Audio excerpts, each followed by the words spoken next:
Hi all, welcome back to another new video.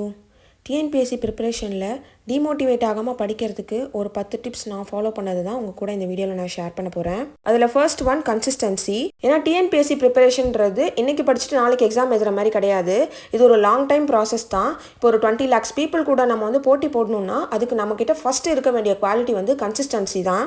So நம்ம TNPSC preparation start பண்ணிட்டோம்னா நம்ம daily படிக்க போகிறோன்ற mind செட்டை நம்ம கொண்டு வந்துடணும். இப்போ நம்ம படிக்கணும்னு முடிவு பண்ணிட்டோம், ஆனால் அதை எப்படி கரெக்டாக படிக்கிறது? இப்போ நம்ம செகண்டாக ஞாபகம் வச்சுக்க வேண்டிய விஷயம் என்னென்னா, நம்ம வந்து ஸ்மால் செஷன்ஸாக பிரித்து படிக்கணும். உங்களுக்கே தெரியும் கான்சன்ட்ரேஷன் மிஸ் ஆகாமல் உங்களால் எவ்வளோ நேரம் படிக்க முடியுன்றது. அதுக்கேற்ற மாதிரி நீங்கள் டைம் ஃபிக்ஸ் பண்ணிவிட்டு அந்த டைமுக்குள்ளே நீங்கள் எவ்வளோ படிக்கணும்னு நினச்சிங்களோ அதை படித்து முடிச்சுட்டு ஒரு குட்டி பிரேக் எடுத்துகிட்டு அகைன் நீங்கள் வந்து செகண்ட் செஷன் ஸ்டார்ட் பண்ணணும். இந்த மாதிரி ஸ்மால் செஷன்ஸாக நம்ம பிரித்து படிக்கும்போது நமக்கு ஒரு மோட்டிவேஷனும் கிடைக்கும். நம்ம நினச்சதை விடவே ஃபாஸ்ட்டாகவே நம்ம வந்து போர்ஷன்ஸ் எல்லாமே கம்ப்ளீட் பண்ணிவிடுவோம். இப்போ நான் சொல்கிற டிப்ஸ் எல்லாமே டிஎன்பிஎஸ்சி ப்ரிப்பரேஷனுக்கு மட்டும்தான் சூட் ஆகும்னு இல்லை. நீங்கள் எந்த காம்படிட்டிவ் எக்ஸாம் எதர் போர்டு எக்ஸாம் எழுதுறதா இருந்தால் கூட இந்த டிப்ஸ் எல்லாமே நீங்கள் ஃபாலோ பண்ணி படிச்சிங்கன்னா உங்களால் நல்ல மார்க் ஸ்கோர் பண்ண முடியும். இதில் நம்ம இன்னொரு விஷயம் என்ன ஞாபகம் வச்சுக்கணுன்னா, இப்போ ஃபார் எக்ஸாம்பிள் நீங்கள் 30 minutes படிக்கிறீங்கன்னா ஒரு 5 minutes or 10 minutes பிரேக் எடுத்துகிட்டு அந்த பிரேக் வந்து எக்ஸ்டெண்ட் ஆகாமல் திருப்பி அகைன் நீங்கள் உங்களுடைய ஸ்கெடியூலை வந்து ஃபாலோ பண்ணி திருப்பி செகண்ட் செஷனை வந்து ஸ்டார்ட் பண்ணிடணும். ஒன்று தான் நம்ம கரெக்டாக முடிச்சிட்டோமே, இன்னும் ஒரு 5 நிமிஷம் கழித்து படிக்கலாம், இன்னும் ஒரு 10 நிமிஷம் கழித்து படிக்கலாம் அப்படின்னு நம்ம வந்து விட்டுட்டோம்னா போக ஒரு 2-3 செஷன்ஸ் நீங்கள் முடிக்க உங்களுக்கு ஒரு சோம்பேறித்தனம் வர ஆரம்பிச்சிடும். அதனால் டைமை கரெக்டாக ஃபாலோ பண்ணி படிக்கிற மாதிரி பார்த்துக்கோங்க. நீங்கள் படிக்கிறதுக்குன்னு ஒரு ஸ்பெசிஃபிக்கான பிளேஸை செட் பண்ணிவிட்டு அதுக்கப்புறமா படிக்க ஸ்டார்ட் பண்ணுங்கள். உங்களுக்கு அந்த இடத்துல உட்காந்து படித்து போர் அடிச்சிருச்சுன்னா கொஞ்சம் பிளேஸ் சேஞ்ச் பண்ணி கூட நீங்கள் உட்காந்து படிக்கலாம். ஆனால் முடிஞ்ச அளவுக்கு ஒரே இடத்துலையே உட்காந்து படிக்கிறதுக்கு பழகிக்கோங்க. ஏன் அப்படி சொல்கிறேன்னா, நம்ம ஒரு இடத்துல உட்காந்து படிக்கும்போது இந்த இடத்துல உட்காந்தாலே நம்ம படிக்கணுன்ற மைண்ட் செட் வந்து கொஞ்ச நாள் போக ஆட்டோமேட்டிக்காக ஃபிக்ஸ் ஆகிடும். இது வந்து நான் ஸ்டார்டிங்லேருந்து ஃபாலோ பண்ணது. உங்களுக்கும் இந்த டிப்ஸ் யூஸ்ஃபுல்லாக இருந்துச்சுன்னா நீங்களும் இதை ட்ரை பண்ணி பாருங்கள். அடுத்து தேர்ட் டிப் வந்து டு டூ லிஸ்ட் மேக் பண்ணுறது. நம்மளுடைய சேனலை ஃபர்ஸ்ட்லேருந்து ஃபாலோ பண்ணவங்களுக்கு தெரிஞ்சிருக்கும். நான் monthly to do list make பண்ணி அதை ஃபாலோ பண்ணி தான் படிச்சுட்டு வந்தேன். இப்படி தான் நான் வந்து ஒரு 75 to 85% சிலபஸை வந்து கவரும் பண்ணேன். நீங்களும் 30 daysக்கு தான் டு டூ லிஸ்ட் மேக் பண்ணணும்னு இல்லை. உங்களுக்கு எவ்வளோ நாள் கம்ஃபர்டபுளாக இருக்கோ அதுக்கேற்ற மாதிரி 1 week 2 days அந்த மாதிரி கூட நீங்கள் பண்ணிக்கலாம். நெக்ஸ்ட்டு ஃபோர்த் டிப் வந்து அச்சீவபிள் கோல்ஸ். அச்சீவபிள் கோல்ஸ்னால் என்னென்னா, நீங்கள் டு டூ லிஸ்ட் மேக் பண்ணுறது எல்லாராலையும் பண்ண முடியும். ஆனால் அது 1 dayக்குள்ளே படித்து முடிக்க முடிகிற அளவுக்கு தான் இருக்கணும். நம்ம அளவுக்கு அதிகமாக ஷெடியூல் போட்டோம்னா நம்ம 1 day அதை மிஸ் பண்ணிட்டா கூட அடுத்த நாள் நமக்கு வந்து அது லேக் ஆகிட்டே வரும். அப்போ நமக்கு வந்து ஒரு டிமோட்டிவேஷன் ஆட்டோமேட்டிக்காக வந்துடும். அதனால் நீங்கள் பிளான் மேக் பண்ணும்போதே அந்த லெசன்ஸ்லாம் எடுத்து பாருங்கள். அது எவ்வளோ பெருசுக்கு இருக்குது, அதை 1 dayல முடிக்க முடியுமா இல்லை 2 days ஆகுமா அப்படின்றத பார்த்து அதுக்கேற்ற மாதிரி நீங்கள் வந்து பிளான் வந்து ஃபிக்ஸ் பண்ணுங்கள். நெக்ஸ்ட்டு 5th டிப் வந்து don't miss out plans. To do list make பண்ணுறது கரெக்டாக இதை மாதிரி பிளான்லாம் போடுறது எல்லாருமே ஆல்மோஸ்ட் பண்ணிடுவாங்க. எல்லாருமே பண்ணுற மிஸ்டேக் என்னென்னா, ஒரு 2 days 3 days அதை ஃபாலோ பண்ணிவிட்டு அதுக்கப்புறமா அதை ஃபாலோ பண்ணாமல் விட்டுடுறது. அப்படி இல்லாமல் நம்ம என்ன ஃபாலோ பண்ணமோ அதை அன்னன்னைக்கு முடிச்சுட்டு இப்போ நான் வீடியோவில் காமிச்சிருக்க மாதிரி அந்த டேவை வந்து ஸ்ட்ரைக் அவுட் பண்ணிடுங்க.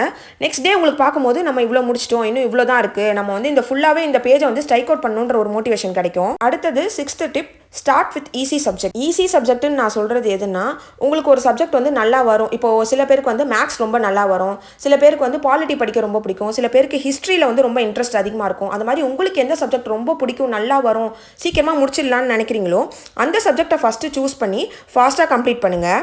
இந்த மாதிரி நம்ம படிக்கும்போது நம்ம போர்ஷன்ஸை வந்து சீக்கிரமாக கவர் பண்ணுற மாதிரியும் இருக்கும். டஃப் சப்ஜெக்ட் கூட நமக்கு ஈஸியாக தெரியும். இதுக்கப்புறம் நான் சொல்ல போகிற டிப்ஸ் எல்லாமே தான் ரொம்ப இம்பார்ட்டண்ட்டான டிப்ஸு. வீடியோவை ஸ்கிப் பண்ணாமல் ஃபுல்லாக பாருங்கள். 7th டிப் வந்து ஸ்விட்ச் ஆஃப் சோஷியல் மீடியா. நம்ம பண்ணக்கூடிய முக்கியமான மிஸ்டேக்கில் ஃபஸ்ட்டு மிஸ்டேக்காக இது தான் இருக்கும்.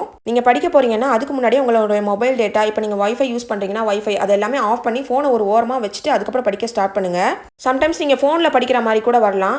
அந்த மாதிரி இருக்கும்போது நீங்கள் வீடியோவை டவுன்லோட் பண்ணி வச்சுட்டு நெட்லாம் ஆஃப் பண்ணிவிட்டு நீங்கள் படிச்சிங்கன்னா டிஸ்ட்ராக்ஷன் வந்து உங்களுக்கு கம்மியாகும்.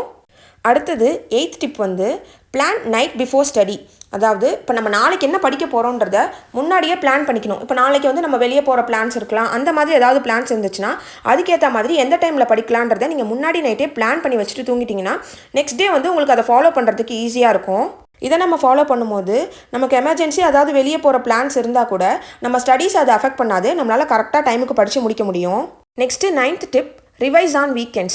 நம்ம என்னதான் ப்ராப்பராக பிளான் பண்ணி படிச்சுட்டு வந்தாலுமே ப்ராப்பரான ரிவிஷன் நம்ம கொடுக்கலனா நம்ம படித்தது எல்லாமே வேஸ்ட்டு தான். ஸோ நம்ம போட்ட எஃபர்ட் வேஸ்ட் ஆகாமல் இருக்கணும்னா அடிக்கடி நம்ம வந்து ரிவைஸ் பண்ணிக்கிட்டே இருக்கணும். எந்த அளவுக்கு ரிவைஸ் பண்ணுறோமோ அந்த அளவுக்கு நமக்கு மைண்டில் வந்து எல்லாமே ஸ்டோர் ஆகும். ரிவிஷனில் டெஸ்ட் போட்டு பார்க்குறதுமே நமக்கு வந்து இன்க்ளூட் ஆகும். நம்ம என்ன தான் படிச்சிருந்தாலும் நம்ம எப்படி படிச்சிருக்கோம், நம்ம எப்படி பெர்ஃபார்ம் பண்ணுறோன்றது தெரிஞ்சாதான் நெக்ஸ்ட் நம்ம படிக்க ஸ்டார்ட் பண்ணும்போது இன்னும் கொஞ்சம் பெட்டராக எப்படி படிக்கலாம், என்ன நம்மக்கிட்ட இம்ப்ரூவ் பண்ண வேண்டியது இருக்குன்றது நமக்கு தெரியும். ஸோ ஸ்டார்டிங்லேருந்து நீங்கள் OMR டெஸ்ட் ப்ராக்டிஸ் எடுத்துக்கிட்டிங்கன்னா காம்படிட்டிவ் எக்ஸாம்ஸ் எல்லாத்துக்குமே உங்களுக்கு வந்து டைம் மேனேஜ்மெண்ட் பண்ணுறதுக்கும் ரொம்ப ஈஸியாக இருக்கும். அடுத்தது லாஸ்ட்டாக 10th tip, most important tip என்னென்னா புஷிங் யோர் செல்ஃப் மென்டலி. இந்த 9 டிப்ஸுமே நம்ம எப்படியாச்சும் ஃபாலோ பண்ணிடுவோம். 90% பீப்புள் வந்து நான் முன்னாடி சொன்ன 9 டிப்ஸுமே நீங்கள் வந்து ஃபாலோ பண்ணியிருப்பீங்க. ஆனால் நம்ம இதே மாதிரி ஃபாலோ பண்ணி படிச்சுட்டு இருக்கும் போதே ஒரு கட்டத்துக்கு மேலே ஒரு 2 months 3 monthsக்கு மேலே இன்னும் எவ்வளோ தான் இருக்குது, இவ்வளோ நாள் படிச்சிட்டோம், இன்னமும் இது முடிய மாட்டேங்குதுன்ற ஒரு ஃப்ரஸ்ட்ரேஷன் வந்து எல்லாருக்குமே வரும். எனக்குமே இது வந்துச்சு. இந்த ஃப்ரஸ்ட்ரேஷன்லேருந்து வெளியே வரதுக்கு நம்மளே தான் நம்மளை மென்டலாக புஷ் பண்ணணும். வேறு ஒருத்தவங்க வந்து நம்மளை மோட்டிவேட் பண்ணுவாங்க நம்ம கண்டிப்பாக எக்ஸ்பெக்ட் பண்ணக்கூடாது. ஏன் அப்படி சொல்கிறேன்னா டிஎன்பிஎஸ்சி படிக்கிற ஆஸ்பிரண்ட்ஸ்க்கு எல்லாருக்குமே தெரிஞ்சிருக்கும். நம்ம இந்த ப்ரிப்ரேஷனை ஸ்டார்ட் பண்ணுறோன்னு மற்றவங்களுக்கு தெரிஞ்சாலே இதெல்லாம் வேலைக்காகாது, இதெல்லாம் நடக்காத காரியம், ஒன்னாலாம் இதெல்லாம் முடியாதுன்ற பேச்சு தான் அதிகமாக நம்ம கேட்குற மாதிரி இருக்கும். அதனால் மற்றவங்க நம்மளை வந்து மோட்டிவேட் பண்ணுவாங்கன்னு எக்ஸ்பெக்ட் பண்ணாமல் நம்மளே நம்மளை மோட்டிவேட் பண்ணி நம்ம தான் படிச்சாகணும், நமக்கு வேலை வேணும்னா நம்ம தான் படிச்சாகணுன்ற மாதிரி நம்மளை நம்ம மோட்டிவேட் பண்ணிக்கணும். நமக்கே தெரியும் எந்த ரீசனுக்காக நம்ம இந்த டிஎன்பிஎஸ்சியை சூஸ் பண்ணணும்னு சொல்லிட்டு. ஸோ அந்த ரீசனை வந்து நம்ம மைண்டில் டெய்லி வச்சுக்கிட்டே இருக்கணும். நம்ம ஒரு நாளும் மனசு தளரும் போதெல்லாம் நம்ம இதுக்காக தானே ஸ்டார்ட் பண்ணணும், இப்போ நம்ம படிக்காமல் வேஸ்ட் பண்ணிட்டோம்னா நம்ம ஃப்யூச்சர் எந்த அளவுக்கு பாதிக்கும்ன்ற பயம் இருந்துச்சுனாலே ஆட்டோமேட்டிக்காக படிக்க ஆரம்பிச்சிருவோம். சிலர் வந்து டிஎன்பிஎஸ்சியை வந்து ஒரு ஆப்ஷனாக சூஸ் பண்ணி படிப்பாங்க. அவங்களுக்கு வந்து இதை விட்டாலும் வேறு ஆப்ஷன் இருக்கும். ஆனால் நிறைய பேருக்கு வந்து டிஎன்பிஎஸ்சின்றது தான் ஒரே ஆப்ஷனாக இருக்கும். அப்படின்னும் போது நம்மளோட எஃபர்ட் வந்து மற்றவங்கள விட ரொம்ப எக்ஸ்ட்ராவாக இருக்கணும். நிறைய ஹவுஸ் ஒய்ஃப் இருப்பீங்க, குழந்தை இருக்கும், நிறைய ப்ராப்ளம்ஸ் இருக்கும் ஃபேமிலியில். இப்போ நீங்களும் உங்களுடைய ஃபேமிலிக்கு ஒரு சப்போர்ட் பண்ணுன்றதுக்காக தான் இந்த டிஎன்பிஎஸ்சி ப்ரிப்ரேஷனுக்குள்ளே நம்ம வந்து வந்திருப்போம். அந்த மாதிரி சூழ்நிலையெல்லாம் குழந்தை இருக்குது, வீட்டு வேலை இருக்குது, நம்ம வந்து அதெல்லாம் காரணம் காட்டாமல் நம்மளால் எவ்வளோ பெஸ்ட்டு கொடுக்க முடியுமோ அந்த பெஸ்ட்டை வந்து நம்ம கண்டிப்பாக கொடுக்கணும். எல்லா நாளும் ஒரே மாதிரியே இருக்காது. ஒரு சில நாள் நம்ம பிளான் பண்ணதை விடவும் அதிகமாகவே படிச்சிருவோம். ஒரு சில நாளில் நமக்கு டைமும் இருக்காது, பிளான் பண்ணதை கூட படித்து முடிக்க முடியாத மாதிரி சூழ்நிலைகள் கூட வரலாம். அது எல்லாத்துக்குமே நம்ம வந்து தயாராக இருக்கணும். எந்த சுச்சுவேஷன் வந்தாலும், என்ன ஃபேமிலி ப்ராப்ளம் என்ன வந்தாலுமே நம்ம படிப்பை மட்டும் விட்டுறக்கூடாதுன்றதுல நம்ம வந்து ஃபோக்கஸ்டாக இருக்கணும். நான் படிக்க ஸ்டார்ட் பண்ணி கிட்டத்தட்ட ஒரு 9 months ஆகிருச்சு.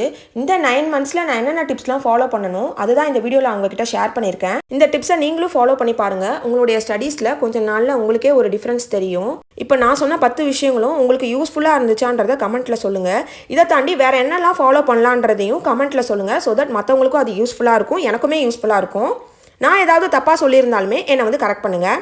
இது வரைக்கும் என்னை தொடர்ந்து சப்போர்ட் பண்ணிட்டு இருக்கிறதுக்கு ரொம்ப நன்றி. இனிமேலும் நீங்கள் சப்போர்ட் பண்ணுவீங்கன்னு எக்ஸ்பெக்ட் பண்ணுறேன். That's all for today's video. இந்த வீடியோ உங்களுக்கு பிடிச்சிருந்துச்சுன்னா லைக் பண்ணிவிட்டு டிஎன்பிஎஸ்சி படிக்கிற உங்கள் ஃப்ரெண்ட்ஸ்க்கு யூஸ்ஃபுல்லாக இருக்கும்னு நினச்சிங்கன்னா மறக்காமல் ஷேர் பண்ணிவிடுங்க. இன்னும் நம்ம சேனலை சப்ஸ்கிரைப் பண்ணாமல் பார்த்துட்டு இருந்தீங்கன்னா சப்ஸ்கிரைப் பண்ணிக்கோங்க. ஸோ தட் நான் போடுற வீடியோஸ் எல்லாமே உங்களுக்கு இன்ஸ்டண்ட்டாக நோட்டிஃபை ஆகும். தேங்க்யூ ஸோ மச் ஃபார் வாட்சிங். Bye bye.